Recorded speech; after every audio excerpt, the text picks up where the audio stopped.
जय भोले, जय शिव शंकर, हर हर महादेव, जय श्री राम। मेरे सभी भाइयों को सुबह के भाई 6 बज रहे हैं और यहाँ पे देखो कालू भाई सोए हैं, बाकी पवन भाई यहाँ से उठ चुके हैं। पूरी रात भाई कुत्ते भौंकते रहे। ये जो आसपास की इस साइड जो घाटियाँ हैं, इस साइड कुत्ते कंटिन्यू दौड़े हुए थे। इस साइड पक्का तेंदुआ आता है, क्योंकि पिछले साल भी इस साइड तेंदुए ने इनकी एक भेड़ जो है खा ली थी जाते वक्त। तो अभी पवन भाई गए हैं भेड़ बकरियों को खदेड़ने के लिए, बाकी पानी गर्म करने के लिए रख दिया है। सभी लोग सुबह सुबह गर्म पानी पीते हैं, क्योंकि ठंड बहुत ज़्यादा है। पानी यहाँ पे भाई पिया नहीं जाता है मॉर्निंग के टाइम में खासकर, बाकी दिन में तो भाई पी लेते हैं जैसे कैसे करके। बाकी ये है भाई हमारे कुछ बिस्तर इस तरह के, और नीचे मैंने देखो स्लीपिंग बैग लेके रखा था, और ऊपर से ये वाला पट्टू मैंने ओढ़ा हुआ है। और ये देखो कालू भाई ने दोड़ू और गरुड़ू वगैरह ये उड़े हुए हैं। और ये पवन भाई का बिस्तर इस साइड, और ये रहे पवन भाई अपने अभी बेटों को खदेड़ रहे हैं। कुछ बेटे देखो इस साइड चले गई है आगे जाके नीचे की तरफ, ये देखो। और इस साइड रखते हैं ऐसे बर्तन, ये देखो। पवन भाई राम राम। राम राम भाई जी। आप उठ गए मेरे ख्याल जल्दी सुबह ही। नहीं हाँ, ठंडा उतना ज़्यादा बनी था रात को। आज ठंड थोड़ी ज़्यादा थी, कल कम थोड़ी। शायद मुझे लगता है कि मैंने स्लीपिंग बैग लिया था ना, गर्म होता है ना अंदर से, पैर वगैरह अगर गर्म रहे तो फिर ठंडा नहीं लगता। क्यों आज ज़्यादा महसूस हुई। कल थके भी थे आप। ये देखो दोस्तों सुबह के खूबसूरत नज़ारे, चारों ओर हरियाली और पहाड़ों के ऊपर बर्फ़, और इस साइड से हमारे सूर्यदेव जी उदय हो चुके हैं। एक बार दोस्तों मेरा मन करता है कि ये वाला सामने वाला जो पहाड़ है, मैं थोड़ा आपको जूम करके दिखाता हूँ। उस साइड अपने गद्दी लोग बैठते हैं, बट आजकल नहीं है, क्योंकि वहाँ पे बहुत ज़्यादा स्नो है। ये देखो मैं इस पहाड़ की बात कर रहा हूँ, ये देखो ये वाला। यहाँ पे हमारे नोमैडिक सैफर्ड लोग आते हैं लगभग जून महीने के आसपास। तो यहाँ पे मेरा प्लान है जाने का, और यहाँ की जो हाइट है रोहतांग पास के आसपास बताई जाती है। बाकी यहीं से कुछ नोमैडिक सैफर्ड लोग बड़ा बंगाल के लिए जाते हैं। ये जो पहाड़ियाँ हैं, पिछले कल भी मैंने आपको ये ब्लॉग में दिखाया था, तो यहीं से ट्रैक रहता है गद्दी लोगों का। और बर्फ़ आप देख सकते हैं काफ़ी ज़्यादा है इसमें, और बड़े बड़े ग्लेशियर, बीच में नदी नाले, ये सारे क्रॉस करने पड़ते हैं। तो चलिए चलते हैं डेरे की तरफ। बाकी बकरी के दूध की चाय पी लेते हैं सुबह सुबह, थोड़ा सा फ्रेश भी हो जाएंगे। और यहाँ पे है हमारे सूर्यदेव जी, जय सूर्यदेव, हर हर महादेव। देखो कालू ने पूरी रात पहरेदारी की है। कालू आजा, तेरे को बिस्किट दूँ, आजा आजा आजा जल्दी आजा। और ये देखो भेड़ बकरियाँ इस साइड बैठी हैं, ये तो थोड़ी बहुत बैठी है दोस्तों, बाकी तो इस साइड निकल चुकी है चारा खाने के लिए। और कुछ इस साइड ऊपर की तरफ बिखर चुकी है। और ये रहा दोस्तों हमारा यहाँ पे डेरा। कालू भाई राम राम। राम राम। होगी सुबह, आज आपने नींद ठीक ली बढ़िया करके है। बाद में रात को खड़ा हुआ उठे थे आप? तब अच्छा, आप उठे नहीं बिल्कुल भी। मेरे को पहले नींद ही नहीं आ रही, फिर आई तो कठिया भी। और क्या। तो ये भाई बन चुकी यहाँ पे बकरी के दूध की चाय, पवन भाई ने बना दी है। और कालू भाई यहाँ पे बिस्किट का आनंद ले रहे हैं साथ में। तरपाल कालू भाई कुछ बीच में मुझे लग रहा है फट गया है बीच में, है ना? बढ़ गया है तो बारिश में तो गड़बड़ नहीं करता ये? नहीं करता भी, अभी नहीं करता। अच्छा अच्छा जी। ये देखो मेरी चाय भी आ चुकी है, अब पी लेते हैं भाई चाय। वो चले गई देखो बकरियां सामने।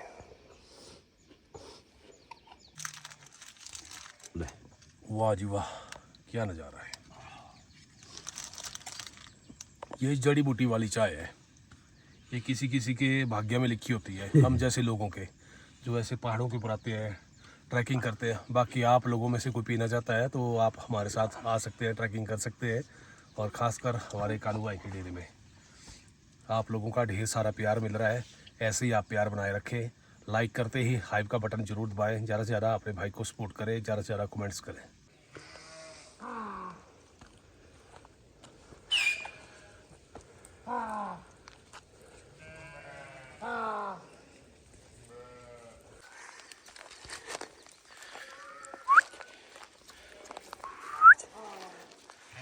तो भाई 7 बज चुके हैं और भेड़ बकरियों को छोड़ दिया है चरने के लिए। चलो, वो देखो वहाँ से जा रही है सामने से, और नीचे की तरफ उस साइड से भेड़ बकरी आ रही है। वो रहा दोस्तों सामने कालू भाई का डेरा।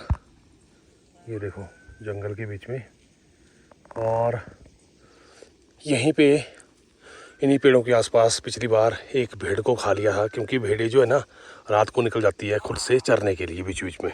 तो इसी पॉइंट पे इसके आसपास यहाँ पे भेड़ को खा लिया था बाघ ने। कालू भाई चले गए आगे की तरफ, और भेड़ बकरियाँ घास खाती हुई पीछे पीछे जा रही हैं।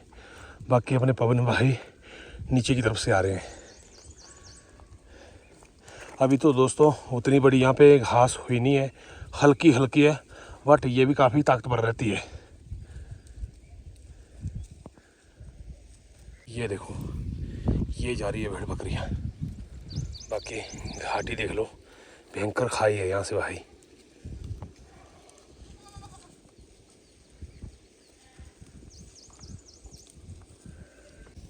ये देखो मैं कहाँ पे खड़ा हूँ, और इसके ठीक नीचे देखो आप, यहाँ से जा रही है भेड़ बकरियाँ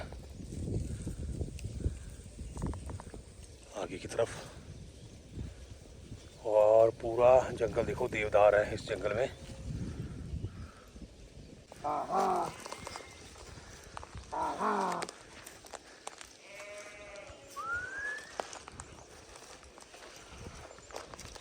तो ये देख लो भाई, हमारी भेड़ बकरियाँ चारा खाती हुई आगे की तरफ निकल रही है, और ज़्यादातर जो भेड़ें हैं वो नीचे की तरफ पहुंच चुकी है। बाकी कालू भाई गए हैं दोबारा से डेरे की तरफ, और पीछे भी जो कुछ मेमने या भेड़ के बच्चे रह जाते हैं वो चेकआउट करने के लिए गए हैं। क्योंकि ये जो जंगल है दोस्तों, दिन दिहाड़े भी यहाँ पे तेंदुओं का काफ़ी खतरा रहता है। और जब ये लोग काफ़ी दिनों बाद यहाँ पे आते, 3-4 महीने बाद, तो कुदरती बात है जो तेंदुआ वगैरह जो जंगली जानवर होते हैं ना भाई, और भी उनके लिए ये मतलब सोने पे सुहागा होता है। और आजकल तेंदुआ वैसे भी गांव की तरफ 3-4 बार देखा गया है, 2 हैं इकट्ठे, और शायद से उसका नर मादा है। तो ऐसे में बड़े सतर्कता के साथ यहाँ पे काम करना पड़ता है, चराना पड़ता है, और अपनी जान को भी बचाना पड़ता है। कई बार ऐसे किस्से हमारे कुल्लू घाटी, सिरमौर पहाड़ी जो इलाके हैं हिमाचल के, वहाँ पे देखने को मिले हैं।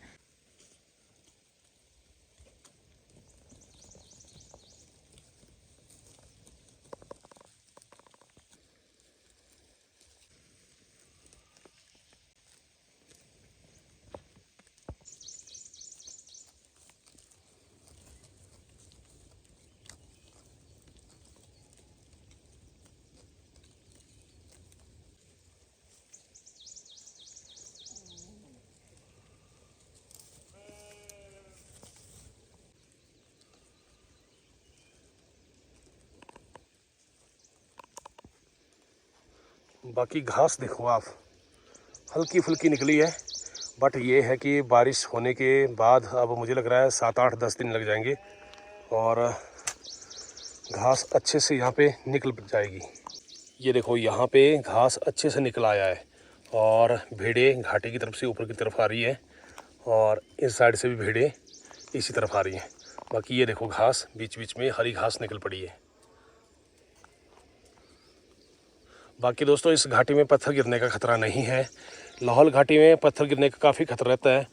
जब भेड़ बकरियां ऊंचाई वाली चोटी की तरफ चली जाती हैं तो वहाँ से इनके पैरों से कई बार पत्थर गिर जाते हैं, और नीचे जो भेड़ बकरियां आती हैं ऊपर से पत्थर आता है और मर भी जाती हैं कई बार। तो यहाँ पे इस तरह की कोई दिक्कत नहीं है। देखो थोड़ा पदरा बोलते हैं हमारे, मतलब मैदान इस तरह का बीच में, कोई ऐसा नहीं कि एकदम नीचे को गहराई है।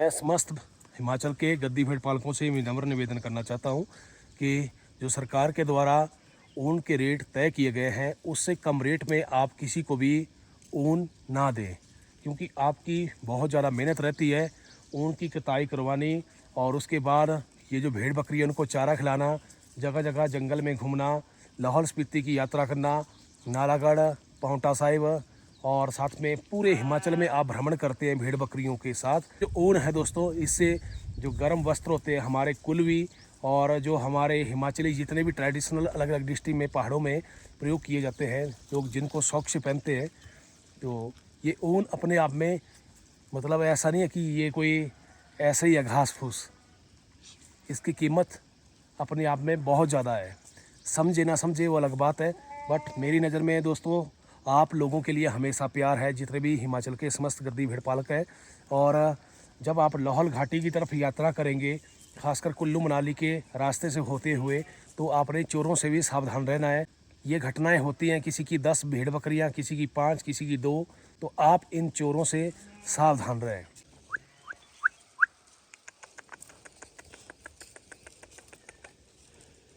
इनके पास जो पिछले साल एक कुतिया थी, ये उसी का बच्चा है। बाकी सारे बच्चे कालू भाई ने दे दिए हैं, तो यही बचा हुआ है एक इनके पास। अब ये भी हट्टा कट्टा हो जाएगा मुझे लग रहा है 5-6 महीने में।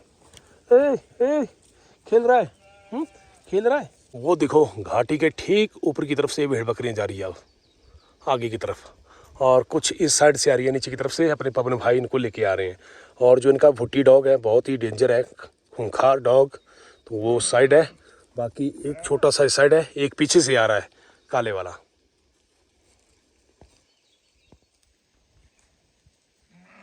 भुट्टी भुट्टी ले, कहाँ जा रहा है?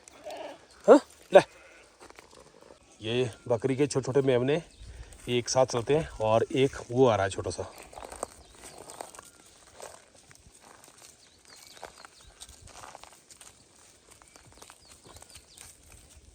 पूरी रात दोस्तों इनको सोना नहीं मिलता है।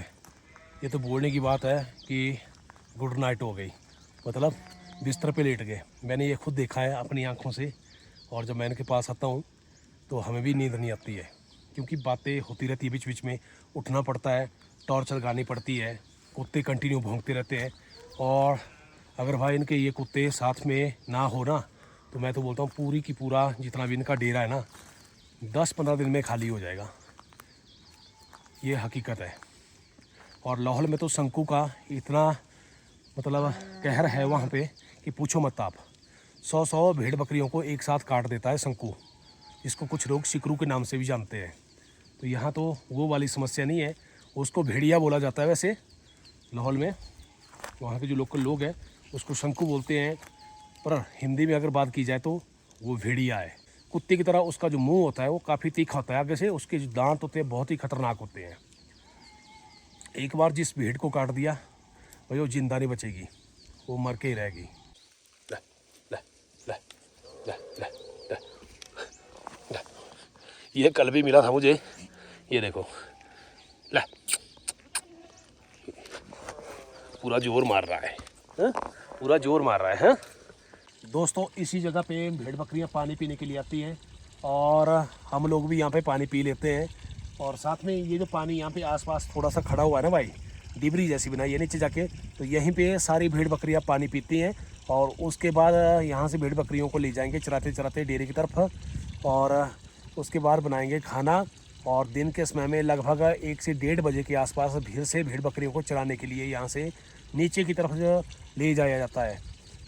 अभी मॉर्निंग के टाइम में इस साइड आते हैं और शाम के वक्त नीचे की तरफ जाते हैं, और लगभग 7:30 बजे के आसपास भेड़ बकरियों को दोबारा से शाम के वक्त डेयरी की तरफ लाया जाता है। और उसके बाद डिनर की तैयारी होती है। तो ये इनका शेड्यूल रहता है, इस तरह की इनकी दिनचर्या रहती है। ये जो यहाँ पे पानी निकला हुआ है ऊपर से देखो, बिल्कुल यहाँ पे हरी भरी घास है, पत्थर हैं, और बिल्कुल भी खुले में पानी ऊपर से बहता हुआ नहीं आ रहा है। तो ये जो पानी है ये अंदर से निकला हुआ है, ये देखो।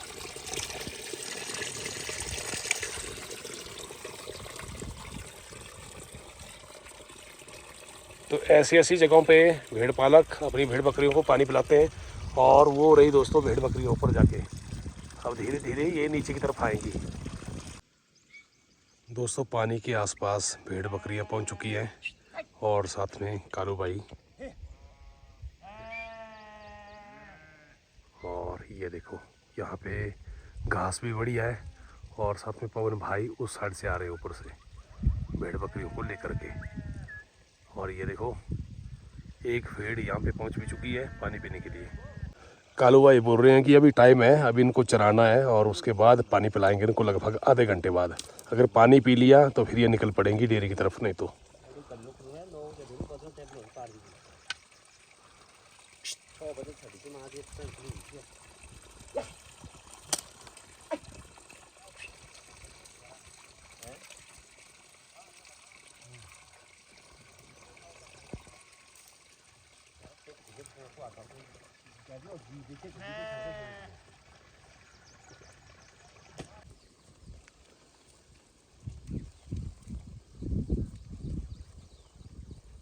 ऐसी ऐसी दिनचर्या है दोस्तों भेड़ पालकों की।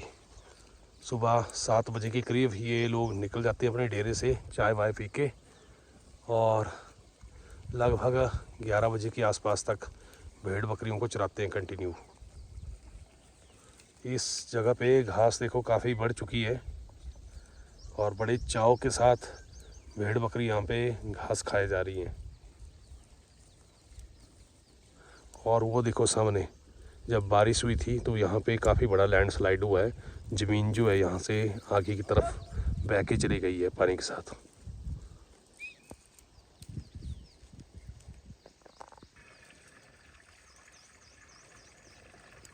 अपने पवन भाई उस तरफ है। पिलाना नहीं पानी अब, अभी थोड़ी देर रेड़ी चरने है ना। सामने का व्यू चेक करो, सामने भी बर्फीले पहाड़ हैं, ये देखो।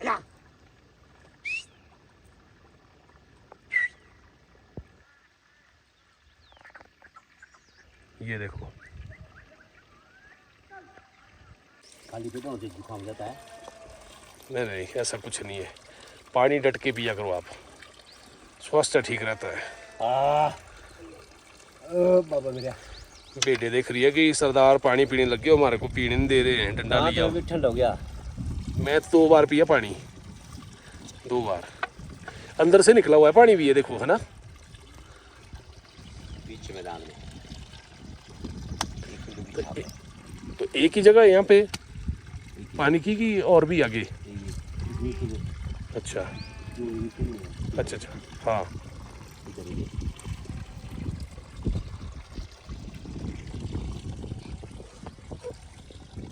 वो आ रही है बेटे उस साइड से। ये देखो पवन भाई इनको लेके आ रहे हैं। नमक तो हफ्ते में देते ना अब एक बार ही, तो सुबह शाम 2 टाइम पानी पिलाते हैं कि 1 टाइम? ये तो आज नमक दिया ना। अच्छा तब थोड़ा लेट पड़ा, नहीं तो लगे रहे अपने साथ ही। अच्छा तब पीती भी नहीं बेटियाँ। ये आगे पीछे 2 अब पीने हैं, पीना तो है ये।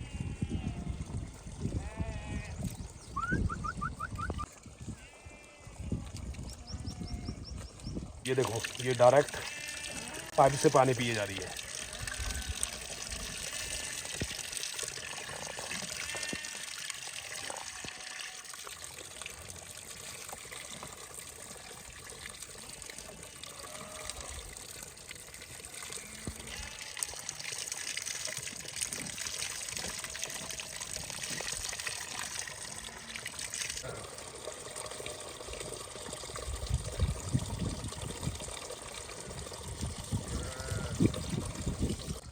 P low P low P low, दबा के पियो पानी।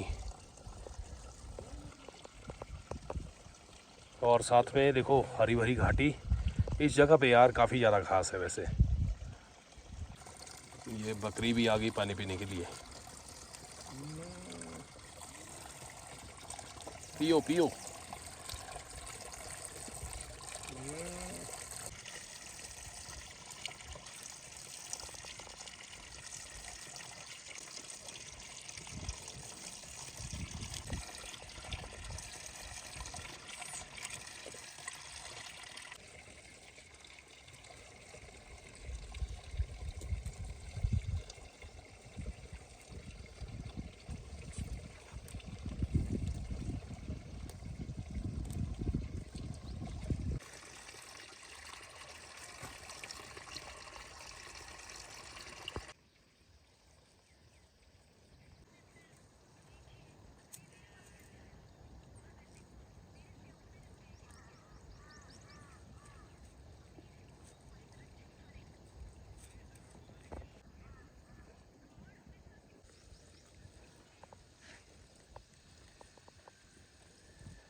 कालू भाई किस सन से आपने भेड़ बकरी को चराना शुरू किया था?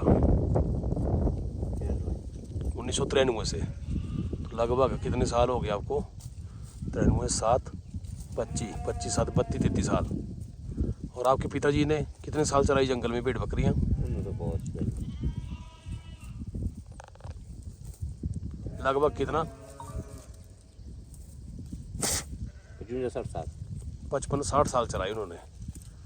तो उनसे पहले भी चराते थे आपके खानदान में कोई, कि उनसे ही शुरुआत हुई थी आपके पिताजी से? दादाजी थे। अच्छा, दादाजी।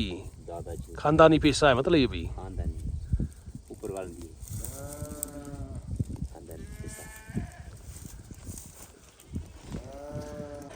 ये जो घास है यहाँ पे, ये कौन सा घास है? कौन वाला? ये वाला, ये जो बेटे खा रही है।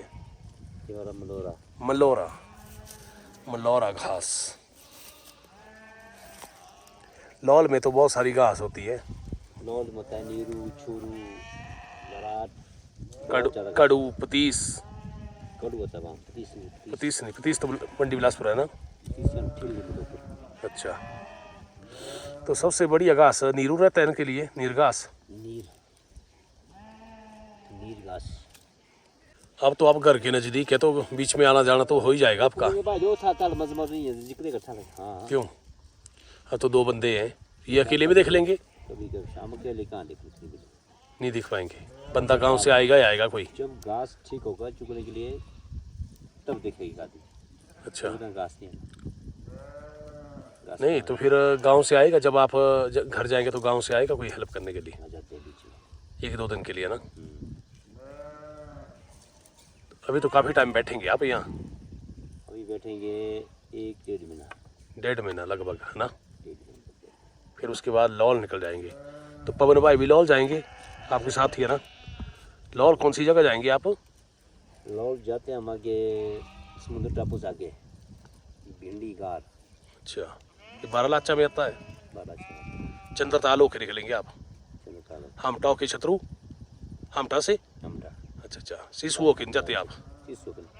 अच्छा अच्छा, सिसु के जाते ऊपर वाले केलंग साइड जाते हैं, जो केलोंग वाले होंगे। टांडी आगे होकर गुंदला गांदला वाले जाते हैं सिसु। दोस्तों, कालू भाई और पवन भाई थोड़ी देर बाद आएंगे। अभी वो भेड़ बकरियों को कंटिन्यू चलाते रहेंगे। जैसे 11, साढ़े 11 बजेंगे, उसके बाद वो डेयरी की तरफ निकल जाएंगे। अभी मैं जा रहा हूँ दोस्तों डेयरी की तरफ, क्योंकि बैटरी मैंने चार्ज करनी है और परसेंटेज बैटरी के लगभग 20% के आसपास है। और साथ में ये जंगल बहुत ही ख़तरनाक है। अभी अपने जो दिलू गद्दी है बैजनाथ के फटार गांव से, उनका फ़ोन आया था मुझे। तो वो बता रहे थे कि सलापड़ पड़ता है हमारा डिस्ट्रिक्ट मंडी का और बिलासपुर का बॉर्डर है। तो उस जगह पे बरवाड़ा के आसपास पिछली रात को उनकी एक भेड़ लगभग 4-5-6 महीने की है, उसको खा लिया बाघ ने।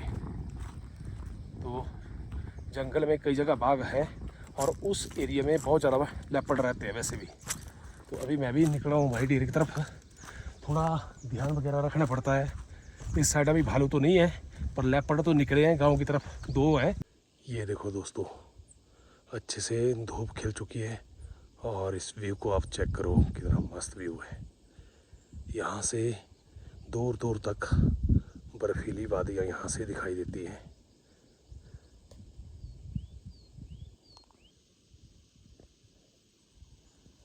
ये देखिए क्या खूबसूरत नज़ारे हैं।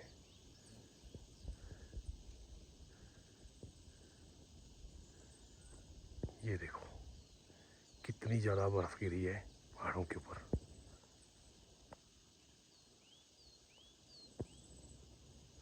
और इस पॉइंट पे देखिए आप, ये तो पूरा पहाड़ ढक चुका है। इस साइड भी काफ़ी ज़्यादा स्नो है।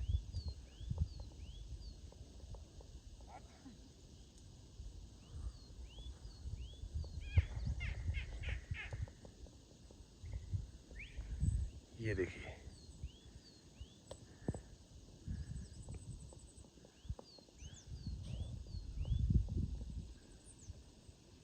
क्या खूबसूरत नज़ारे हैं।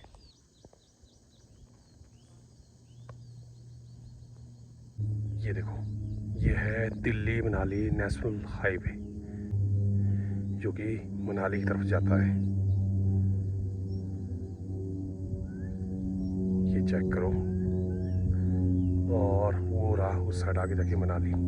तो मिलते हैं दोस्तों एक और नई खूबसूरत वीडियो के साथ। तब तक आप स्वस्थ रहें, मस्त रहें। जय श्री राम, हर हर महादेव।